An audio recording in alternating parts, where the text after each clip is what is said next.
Ni 'yar lesbian ce, yanzu ina ɗauke da ciki, ban san ya zan faɗa wa abokiyan lesbian ɗina ba. Story time. Disclaimer: ba labarina ba ne. Ni 'yar lesbian ce, muna soyayya da ni da masoyiyata, sannan duk wani abin da nake so kamar yadda budurwa da saurayi yake wa budurwan shi haka take min.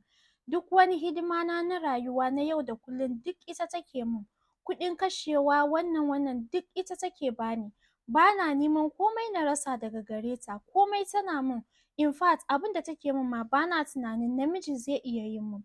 Amma kuma kwanakin nan ta samu aiki a ƙasan waje, don haka ta tafi ƙasan waje. Ina zaune sai na haɗu da wani tsohon abokina wanda ya jima yana so na tun muna makaranta university.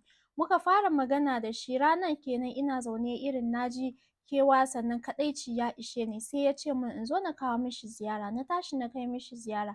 Bayan kai mishi wannan ziyarar nan, wani abu dai ya faru tsakaninmu. Wannan abun da ya faru sau ɗaya shi ya kai ga samun ciki, wanda na rasa yanda zan yi. Na yi ƙoƙarin na zubar da cikin nan, ciki ya ƙi fita. Wannan gayen kuma yana ta damuna, yana so ya aure ni, na rasa yanda zan yi. Sannan kuma na kasa gaya ma wacce muke yin lesbian da ita, wacce ita ce ta ɗauki hidimar rayuwana na yau da kullum tun bayan kusan shekara nawa. Na rasa yanda zan faɗa mata cewa ai na haɗu da wani har ina ɗauke da cikinsa.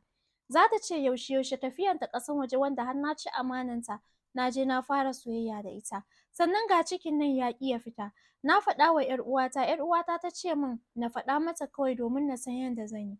Sannan tun da wannan gayen ya gane cewa ina da ciki, ya dame ni akan yana son ya aure ni. Mu yi aure me.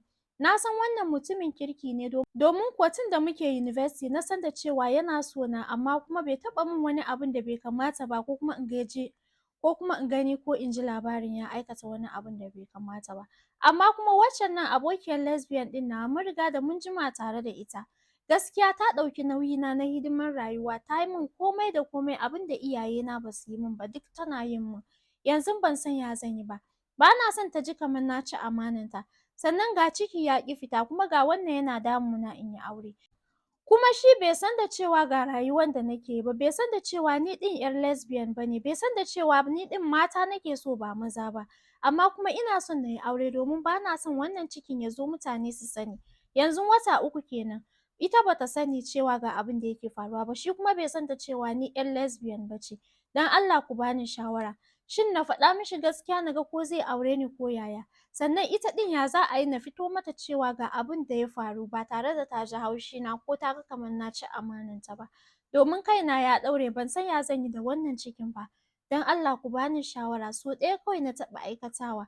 Mata nake harka da su, shi yasa ban san ya za a yi na sanar da ita ba tare da ta ga kamar na ci amananta ba.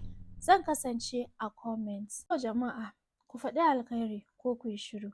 Idan kana da labari ko kina da labari, za ka yi min magana a DM ɗina na Instagram mai suna beautyboss280, ko ka yi min magana a Facebook ɗina mai suna Fatima Yahaya. Idan ka tura min da labari tun last year ban samu na posting ba, don Allah a sake turowa, domin na rasa wa'yannan chats ɗin, ko in ce sun yi nisa, ban san ya za a yi in tracking ɗin shi ba.